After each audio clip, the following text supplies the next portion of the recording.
Hi, folks. This is Mark by Mark A. Foster, Ph.D., for the Institute for Dialectical Metarealism. I find myself frequently angry and speechless, as when I was talking with a friend of mine over the phone about an hour or so ago. I literally don't have the words. How can one know what to say after hearing that little girls and teenage girls who were in the process of surrendering to the IDF were shot by the IDF at that same time? There is no excuse. There is no justification for those actions. Nothing can make what the IDF is doing appropriate, justifiable, or in any way a reflection of what it means to be a human being, which I will repeat it as often as I think is appropriate, which is what makes somebody have humanity. A human being is somebody with humanity. A Homo sapien without humanity is not a human being. I always feel inclined that I should put in my view or in my opinion into things that I say, and I do sometimes. And obviously, I realize that I am not inerrant. Obviously, I know that what I'm saying is an expression of my own heart, a heart I did not have until 20 years ago, a heart that was given to me and that I'm grateful for, but which also causes me a great deal of pain. It is good to have a heart for all the innocent civilians that are being killed by the Zionist state, but it is also painful. It is also heart-wrenching. It is also sometimes impossible to cope with. And that is how I feel right now. I literally don't know how to cope with it. So when I was speaking with my friends on the phone a little while ago, I said, what can we do? What can we do? There has to be something more than me speaking into this mic and looking into this webcam that I can do. But I realize that there is nothing. I'm just one man, and an elderly man at that. And I can't fix the problems of the world. The dialectic, that's another story. The dialectic, I think, is rapidly unraveling the capitalist world system, the first world. And pretty soon, in my opinion, the first world will be in rubble. There will literally be nothing or almost nothing left of the first world. And my feeling to that is good riddance. There should be no more first world. Do I live in the first world? Yes. Yes. Not by far, only by a couple of miles from Mexico, but I am in the United States. But I felt this way even when I was living in Kansas and all the other places I have lived. I do not care about my own life, especially now since I have this tremendous gift of empathy, where when I hear that somebody was just killed by IDF forces while in the process of surrendering, these are animals. These are not human beings. They may look like human beings. They may smell like human beings, but they're not human beings. All I can do is hope that when this atrocity is over, when this act of terrorism, state terrorism by Israel is over, that all of these IDF forces will be brought up on war crimes. I know after World War II, many German SS officers were tried, and their defense was, as I'm sure many of you know, I was only following orders. That was determined back then not to be a reasonable defense. You cannot say that you were only following orders and use that as an excuse to massacre innocent people. It won't work. It simply will not work if you appear before a war crimes tribunal. Sadly, many people commit war crimes and are never caught, are never captured, never have their day in court. And so their victims are left without any remedy. I mean, they're dead, but they are left without any remedy, as are their family members. There is nothing that anybody can do. And so I am making this podcast basically because I have just heard about another girl, this time a 15-year-old girl, who was killed by IDF forces while she was in the process of surrendering to them. She was literally holding up a white flag, and they massacred her. Just as right now, at this very moment, the IDF is continuing to bomb Gaza. Their objective, I think it's clear. I think it's totally clear. What they want is for nothing to be left of Gaza. At that point, I assume Bibi Netanyahu and his co-conspirators will assume, well, now we have a blank slate. We can build what we want. We can simply make Gaza a part of Israel. Personally, again, going back to the dialectic, I don't think that the dialectic will allow that to happen. I just don't. Maybe I am putting too much faith in the dialectic. Maybe I am personalizing the dialectic or turning it into some kind of a living entity. I realize it is not, but it is, in my view, a causal principle, a causal mechanism, like karma, for example, which many Hindus believe in, and many Jains, and many Sikhs, and many Buddhists believe in. There is a principle of cause and effect which works in the universe and here on earth. And the longer Israelis continue with their horrendous atrocities, the more suffering they will bring back upon themselves. Not for me. I have no power.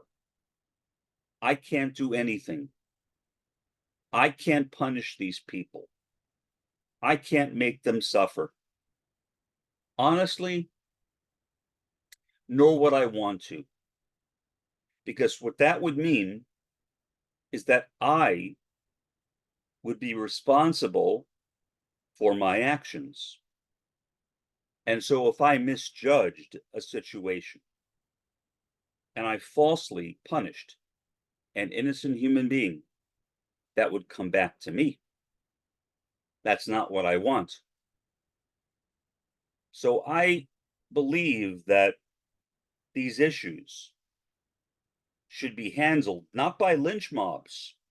I do not want to be a part of a lynch mob, but by governments, by courts, who will have the courage to stand up to the Zionist state, to stand up to the IDF,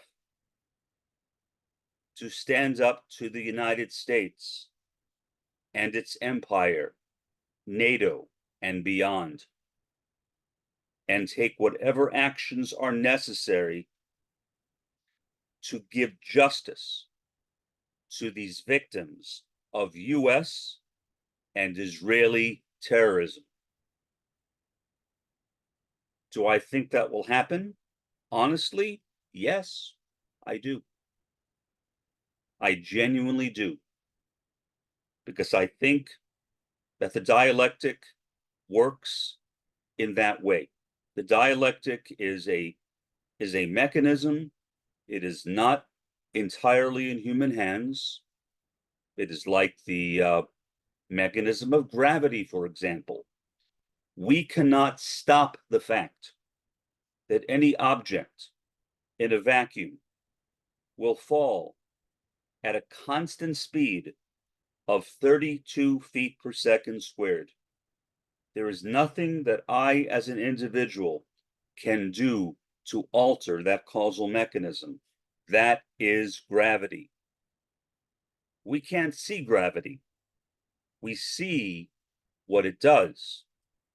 We see the effects of gravity, or as Roy Bhaskar called it, we see the actuality of gravity. In a similar way, we can't see the dialectic. If someone came to me and said, please draw me a picture of the dialectic, obviously I could not do that. I have no idea what the dialectic looks like, or even if it looks like anything. That is unknown to me, but I do believe in its power. I do believe in its ability to bring about change in the world, to grant justice to those who were treated unjustly by others. And so, whether that 15-year-old girl that was killed by IDF forces has received justice in this world or not, and obviously she has not, she will, in my view, receive justice from the dialectic. Again, it's not the way I would like to see it happen. I would rather see her get justice right here and now. But I am not the one who makes that decision. Roy Bhaskar referred to forces beyond duality, which he called it Veda, or non-duality, which are the forces that control the events right here on Earth. And I am confident that the power of non-duality will at some point give justice to all of those people, including those little girls who were treated so unjustly by people who should know better, by victims of the Nazi Holocaust. How in the world could such people turn around and repeat many of the same travesties that were committed by Adolf Hitler on the Palestinians. How could they do that? I don't know the answer to that question. Maybe there is no answer. The only thing I can think of is pure and total hatred. Pure and total hatred, which is why the majority of Palestinians, even if they don't support Bibi Netanyahu, still support the activities, the terrorism, the state terrorism, which is now taking place in the Gaza Strip. And so,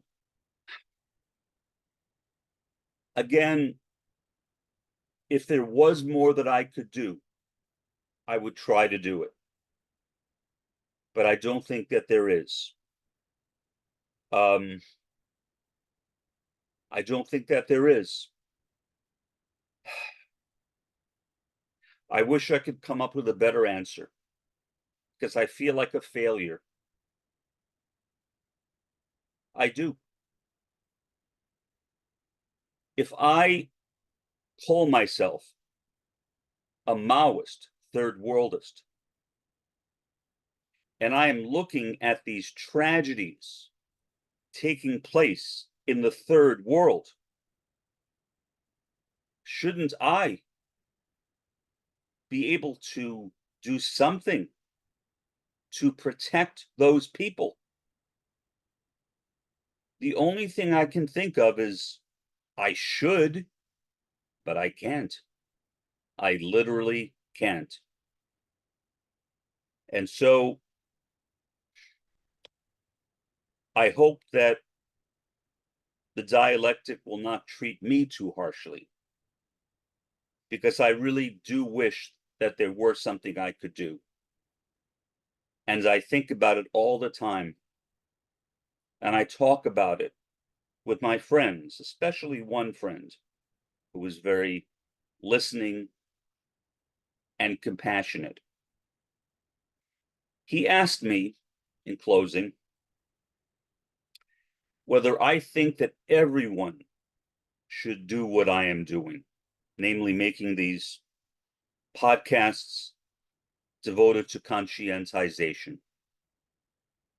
I thought for a moment, and then I said, in all honesty, no. I am a sociologist. I have a Ph.D. in sociology. I know how to analyze the world of human affairs. Most people, I think, who care about Palestine would like to do something to fix it. There are a lot of very well-intentioned people, even here in this disgraceful country, the United States. But it is so easy to make a mistake, to take a misstep. And that misstep could be disastrous, meaning it could come back and bite the individual who is taking the misstep and bite others. So what I said to him is I said, you know, I wish I could say yes. I wish I could say yes. I think everyone should make podcasts like I am making them. And it isn't up to me to decide who makes podcasts. Obviously, I don't have that authority.